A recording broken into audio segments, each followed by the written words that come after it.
Slav hevalno em bi videoyekê nû dîsa bihevran e. Me berî niha ji bo asta yekemîn du video çêkiribûn bi navê sed hevokên Kurdî yên ji bo asta yekemîn. Di vê videoyê de em ê li ser sed hevokên cuda bisekinin, sed hevokên nû. Ferqa vê videoyê yê di forma pirs û bersivan de be. Ev ê 25 pirs û 25 bersiv hebin.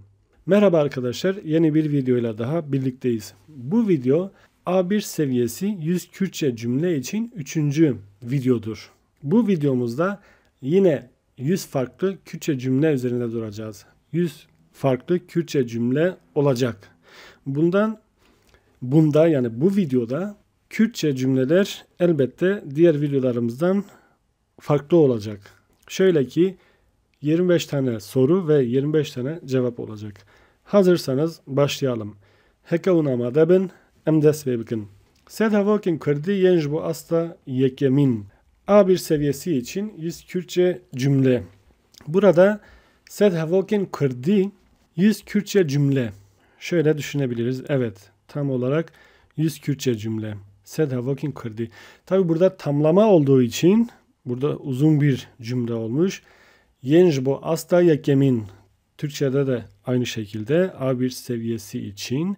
Burada için ji bo asta yekemîn A1 seviyesi. Şöyle düzgün bir cümle kurmaya çalışırsak bu şekilde olacak. Sed hevokên Kurdî yên ji bo asta yekemîn A1 seviyesi için 100 Kürtçe cümle. Şimdi örneklerimize bakalım. Tu herî zêde ji kîjan cüreya müzikê hez dikî? En sevdiğin müzik türü hangisi? Tu herî zêde en sevdiğin ji kîjan cüreya müzikê hez dikî? Müzik türü hangisi? Arkadaşlar şu kîjan hangisi anlamına geliyor. Burada hezkirin fiilini kullanmışız. Sevmek anlamına geliyor. Cüre tür demek. Herî zêde en sevdiğin anlamına geliyor. Cevap olarak ez herî zêde ji cüreya rockê hez dikim. En sevdiğim müzik türü rock'tur. Tabi siz başka bir müzik türünü sevebilirsiniz. Pop sevebilirsiniz. Slow müzik sevebilirsiniz. Ne ev îdî li gorî dilê wê hûn kîjanê bixwazin, hûn dikarin navê wê diyar bikin. Navê cüreya müzikê. Hangi müzik türünü severseniz onu belirtebilirsiniz. Burada yine hezkirin fiilini kullanmışız. Sevmek anlamına geliyor. Yine herî zêde kelimesini kullanmışız. En sevdiğinin anlamına geliyor. Burada herî en anlamına geliyor. Herî zêde en fazla, yani en çok, bu anlama gelir Kürtçe'de. Evet, devam ediyoruz. Strana ku tu herî zêde jî hez dikî kîjan e? En sevdiğin şarkı hangisi? Strana, burada stran şarkı anlamına geliyor. Strana ku burada bağlaçtır. Bir cümleyi tamamlamak için, akışını güzel bir şekilde ilerletmek için biz bu ku'yu kullanmak zorundayız. Bazı arkadaşlar Kürtçeyi tam olarak bilmedikleri için buradaki ku sanki böyle bir fazlaymış gibi şunu soruyorlar. Strana tu herî zêde jî hez dikî kîjan e? Neden böyle demiyoruz da strana ku tu herî zêde jî hez dikî kîjan e diyorlar. Arkadaşlar burada ku bağlaçtır ve çok güzel bir cümle kurmamızı sağlar. Bu Avrupa'daki dillerde de farklı kelimeler kullanıyor. Mesela Hollandaca'da dat kelimesi kullanılıyor. Bu önemlidir. Kürtçe'de de bu şekilde. Şimdi her izede yine var. En çok anlamına geliyor. Kîjan hangi anlamına geliyor dedik. Burada arkadaşlar bu kişi ekidir. Yani ikinci tekil şahıs için ekini biz kullanıyoruz. Türkçe'de de dır, dir, dür ekleri vardır. Strana ku ez herî zêde jî hez dikim a Rewşenê ya bi navê Gilê. En sevdiğim şarkı Rewşen'in Gilê adlı şarkısıdır. Burada adlı ya bi navê adlı şarkısıdır. Burada şarkı dedik yine stran demek. Stran burada başa gelmiş ama tabi Kürtçenin cümle yapısı farklı, Türkçenin farklıdır. Gilê'ye dedik. Arkadaşlar siz Gilê Rewşen'in şarkısını dinlediniz mi? Gilê şarkısını. Ya bına ve Güley. Güley adlı şarkısını. Şarkı şu şekildedir. Umarım burada telif hakkı gelmez. Yaklaşık bir 30 saniye dinleteceğim. Gerçekten güzel bir şarkı. Hemen şöyle açayım. Eğer telif hakkı gelirse bunu kısmak zorunda kalacağım. Yaklaşık bir 30 saniye zannedersem bizim hakkımız var. Ama eğer Güley'nin prodüksiyonu bize telif hakkını gönderirse veya YouTube otomatik olarak gönderirse bunu kısacağım. Haberiniz olsun. Şimdi açıyorum.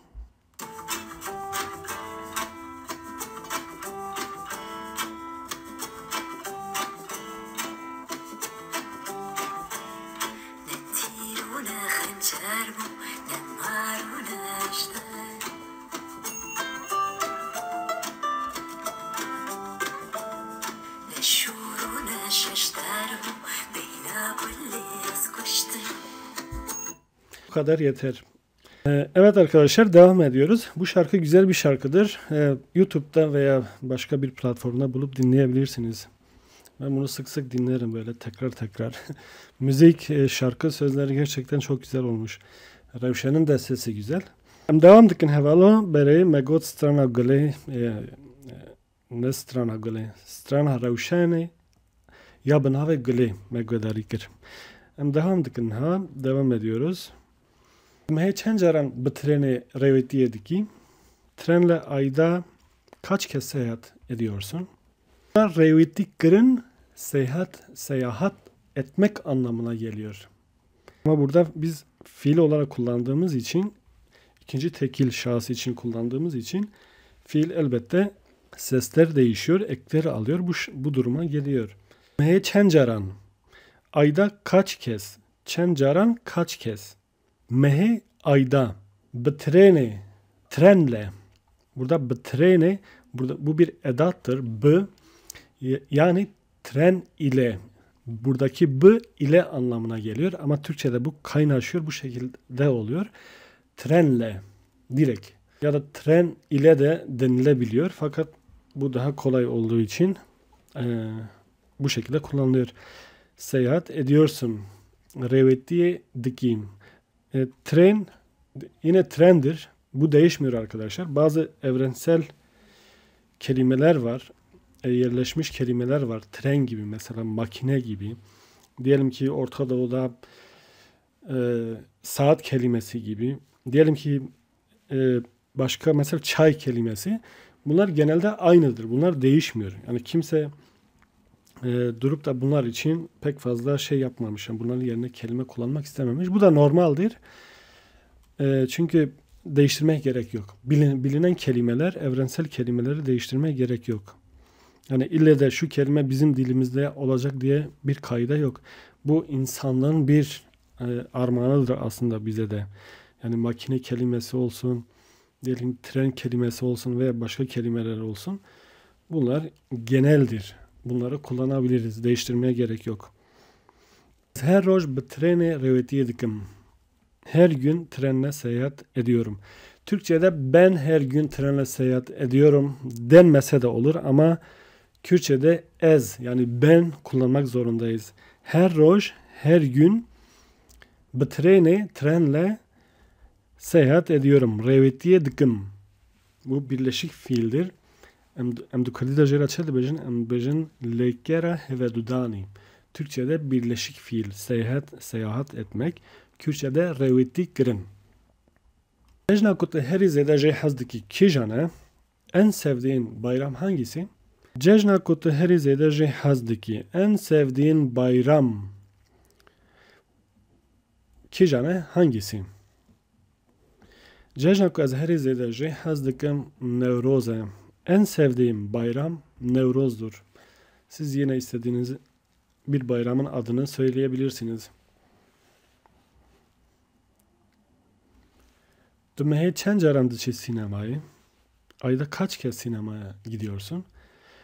Tu mehe sen ayda çend caran kaç kez diçi sinemaya gidiyorsun? Sinema yine de değişmiyor. Kürtçe'de de aynı, Türkçe'de de aynı. Burada çun fiilini kullandık. Gitmek anlamına geliyor. Şimdiki zamanda kullandığımız için ve ikinci tekil şahıs için kullandığımız için dıçı olarak kullanıyoruz. Yani bu şekilde kullanıyoruz. Ez mehê carekê diçim sinemaya. Ayda bir kez sinemaya giderim. Ez mehê ben ayda veya ayda bir kez carekê, bu careki bir kez anlamına gelir. Diçim sinemaya giderim veya gidiyorum. Tekiliyen ve biciranên wera çavaya, çavan ne? Komşularınızla ilişkileriniz nasıl? Tekili, burada tekili buraya kadar ilişki anlamına geliyor. Tekiliyen ve ilişkiniz veya ilişkileriniz. Biz burada çoğul kullandık. Türkçe'de tekil ama fark etmiyor. Bu yine Türkçe'de de ilişkileriniz nasıl da diyebiliriz. İlişkiniz nasıl diyebiliriz. Bu anlaşılır bir durum. Hani böyle çok böyle kompleks bir soru değil. Açık bir soru, anlaşılır bir soru. O yüzden tekil de olsa, çoğul da olsa önemli değil. Tabii ille de vurgulamak istersek elbette çoğulu kullanabiliriz. Biz Kürtçe'de çoğul kullandık. Tekiliyen ve ilişkileriniz biciranên wera komşularınızla, buradan şuraya kadar arkadaşlar, biciranên wera komşularınızla. B'ra bir edattır. Kürtçe'de du kurdî em jî ra dibêjin bazinedaçek yan jî dordaçek. B'ra ciranên we yani komşularınız. Çava ne? Nasıl? Burada çava nasıl anlamına geliyor? Ne de yine kişi ekildir.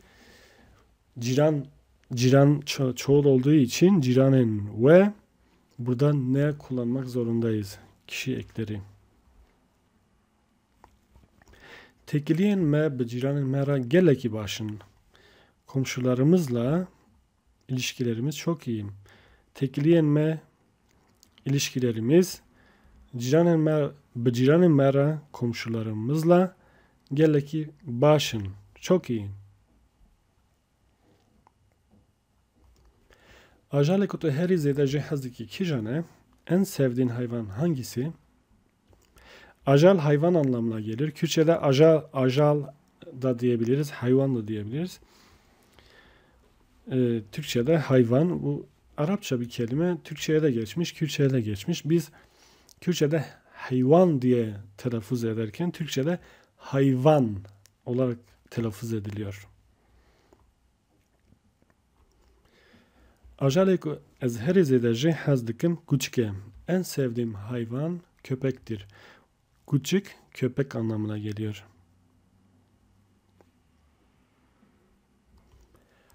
Du saat çendan da radzin. Saat kaçta yatıyorsun? Du saat çendan da. Saat kaçta? Bu bir kalıptır. Kalıp olarak da düşünebilirsiniz arkadaşlar. Du saat çendan da. Razan fiilini kullanmışız. Razan fiili yatmak, uyumak anlamına geliyor. Bunu farklı da kullanabiliriz. Örneğin raketin, paldan, birkaç tane böyle fiillerimiz var. Yani yatmak anlamında biz kullanıyoruz. Fakat biz burada razan fiilini tercih ettik. Raketin de diyebilirdik. Du disa çendan da radikevi, du disa çendan da paldı diye sorabiliriz. Ama hepsi yatmak anlamına geliyor. Ez de saat dehan da radzim. Ez de saat dehan da radzim. Efendim arkadaşlar burada iki durum var. Biz bu şekilde belirtebiliriz. Ez de saat bis diyan da radzim diyebiliriz. Ama kimse ben saat 22'de uyuyorum genelde denmez. Ben saat 10'da uyuyorum der. Bu iki kalıbı şöyle göstermek istedim. Eğer bunu demek isterse Kürtçe'de ez de saat bis diyan da radzim. Yani ben saat 22'de uyuyorum. Ve ez de saat dehan da radzim. Ben saat 10'da uyuyorum. Bu anlaşılır bir durum. Evet, Türkçesini de burada belirtmişiz. Tamamdır. Başka bir cümleye geçelim. Ji kêjan demsalê hez dikî? Hangi mevsimi seversin veya seviyorsun? Demsal mevsim anlamına geliyor. Hasker'in biliyorsunuz artık. Böyle çok tekrar etmeyeceğim.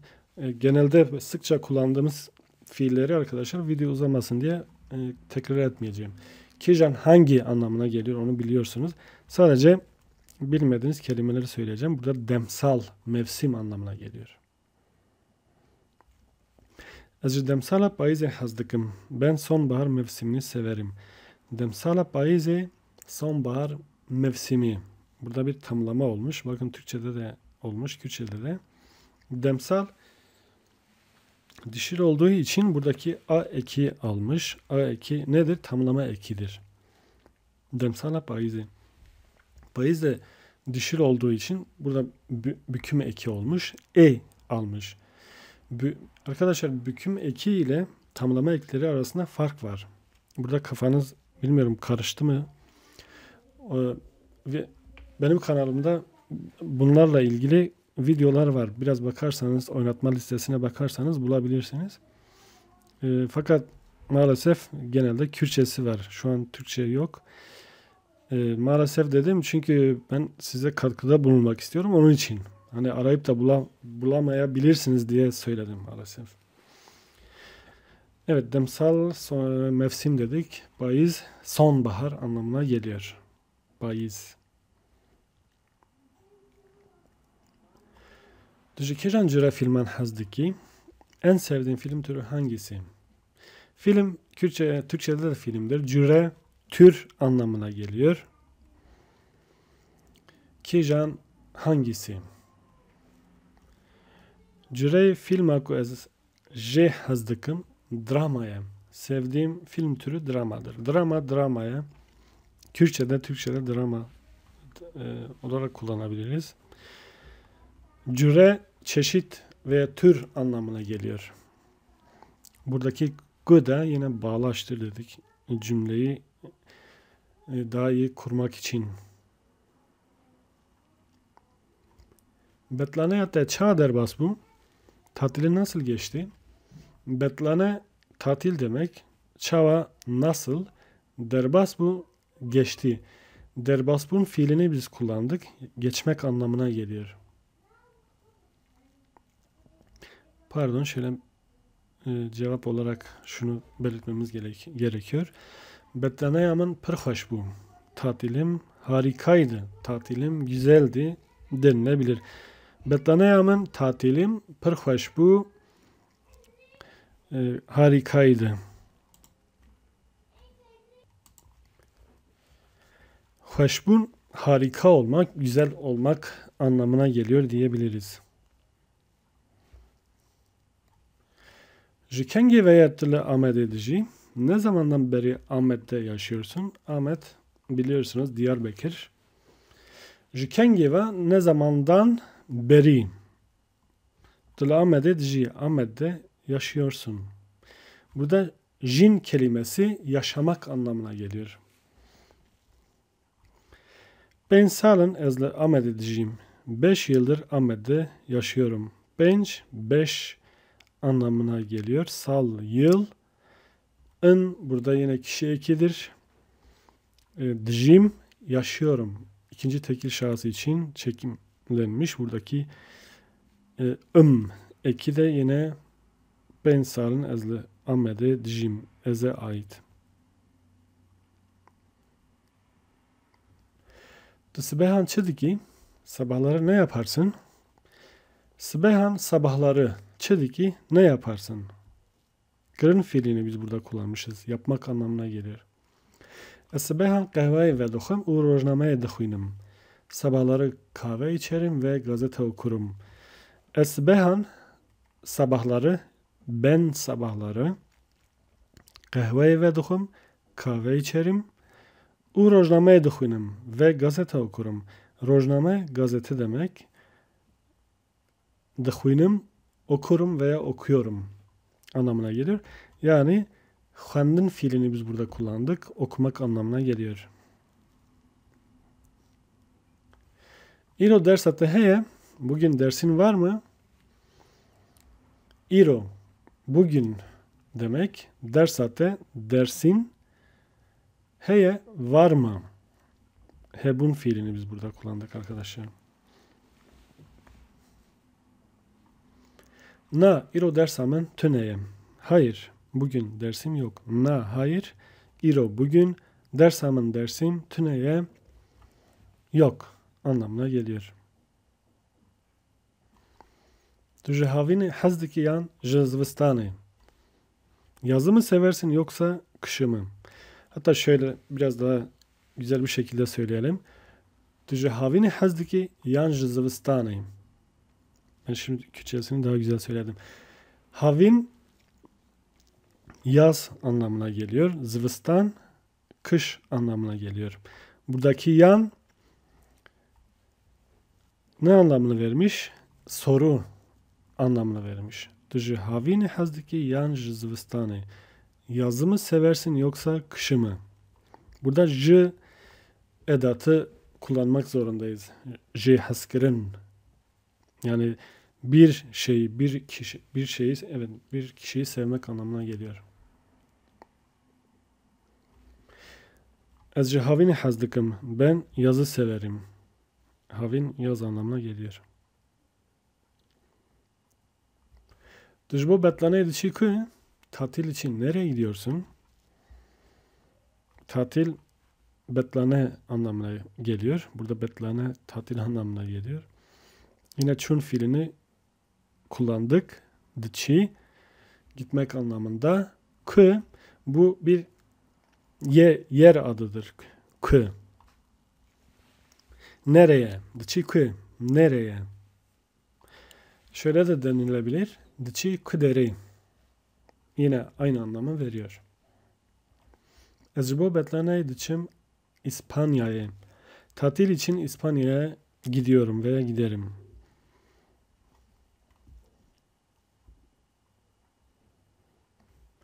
Malakete heye bir evin var mı? Malakete bir evin heye var mı? Ere Lebajir malake mina küçük heye. Evet, şehirde küçük bir evim var. Lebajir şehirde malakemin apçuk heye. Küçük bir evim var. Ere evet anlamına geliyor. Herhalde biliyorsunuz değil mi arkadaşlar?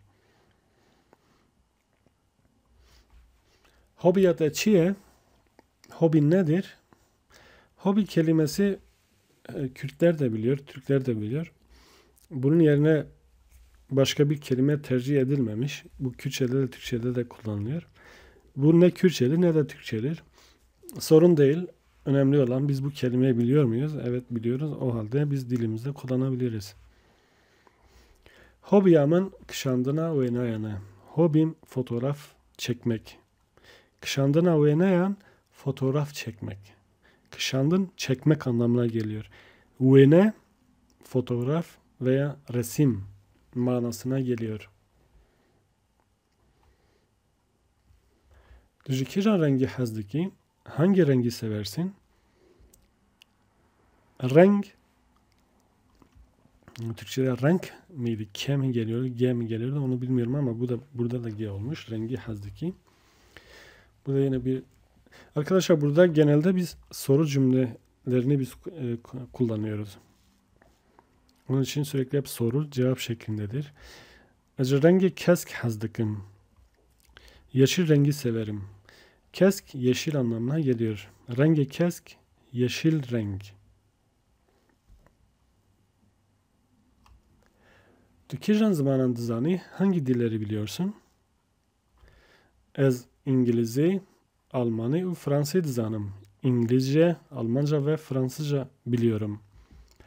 Burada zaman dil anlamına geliyor. Burada çoğul kullandığımız için dilleri kullanmışız Türkçe'de. Yani şöyle diyebiliriz. Zamanan bu da çoğul, dilleri bu da çoğul. Dizani bilmek anlamında. Yani zanin fiilini biz kullanmışız. Bilmek anlamına geliyor. Malatyalıkıya evin nerede? Lüküye nerede? Malate evin. Malamın taha cegerxuyne. Evim cegerxuyn mahallesinde. Tah mahalle anlamına geliyor. Malamın evim. Taha cegerxuyne. Burada Kürtçe'de biz edat kullanmışız. Kullanmak zorundayız. Burada mahallesinde. Buradaki de l anlamına geliyor.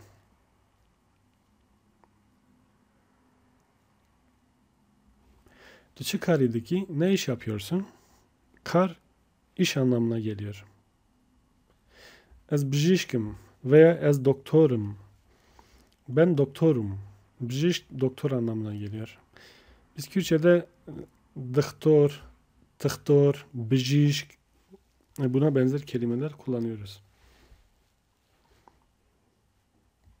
Zarokent'te çen saline çocukların kaç yaşında? Zarokent'te çocukların çent kaç saline yaşındalar.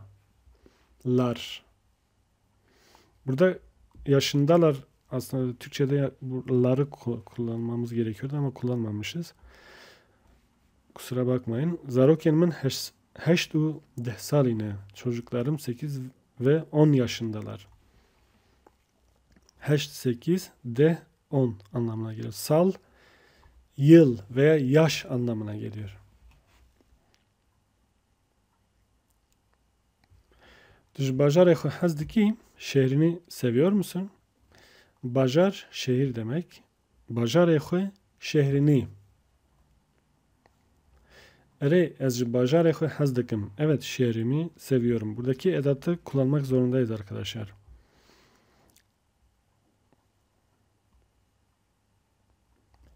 Dıtaha meda Dıtaha veda çen parkene mahallenizde kaç park var?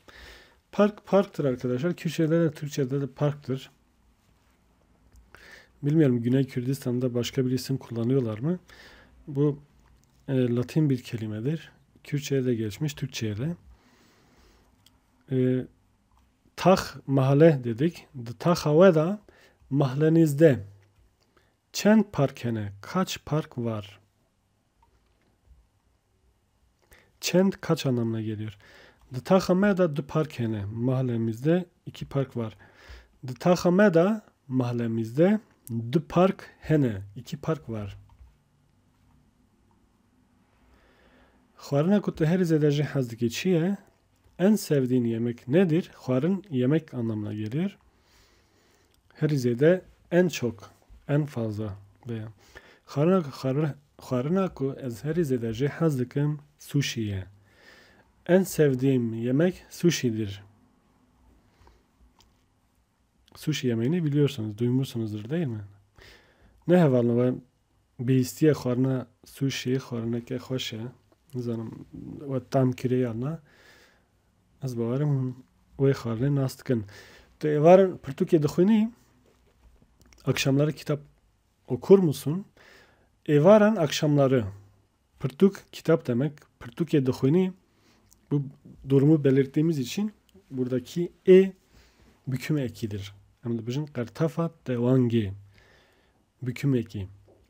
Yani kartafa diyar kırını. Gavak en bu hazın tişteki diyar bakın bir şey belirtmek istediğimizde bu eki alıyor. Nesne eki alıyor. Handın fiilini biz kullandık. Okumak anlamına geliyor. Ere ez evaran pirtûkê dixwînim. Evet, akşamları kitap okurum. Evaran akşamları. Evar akşam demek. Evaran akşamları demek. Pirtûk kitap anlamına geliyor. Du sibehan taştê dixwî? Sabahları kahvaltı yapar mısın? Sibehan sabahları. Taştê kahvaltı. Dixwî yapar mısın? Yani xwarin fiilini. Yemek anlamında. Ere ez her sabah taştê dixwim. Evet her sabah kahvaltı yaparım. Yani taştê dikim. Taştê dixwim.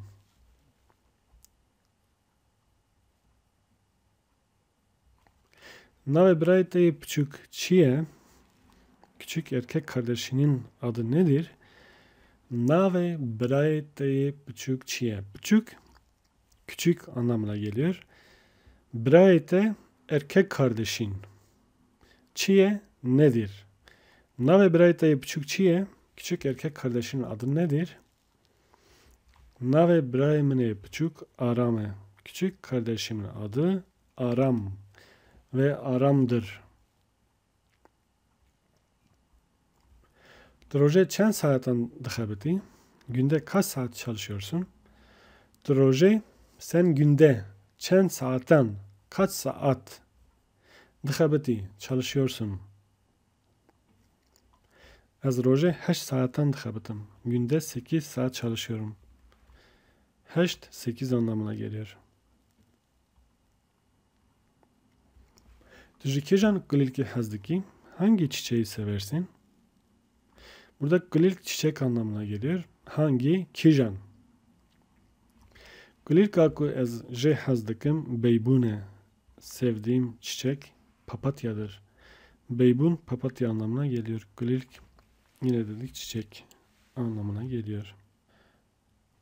Arkadaşlar videomuzun sonuna geldik. Bir dahaki videoda buluşmak üzere. Fakat şunu unutmayın lütfen. Videonun linkini kopyalayarak sosyal medya hesabınızda paylaşın. YouTube değil.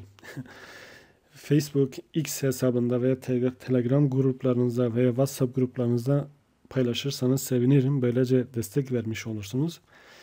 Başka bir videoda görüşmek üzere. Kendinize iyi bakın. Bixatirê ve hevano hatta videoya kedin emedîsa ez ê li pêşverê we bim.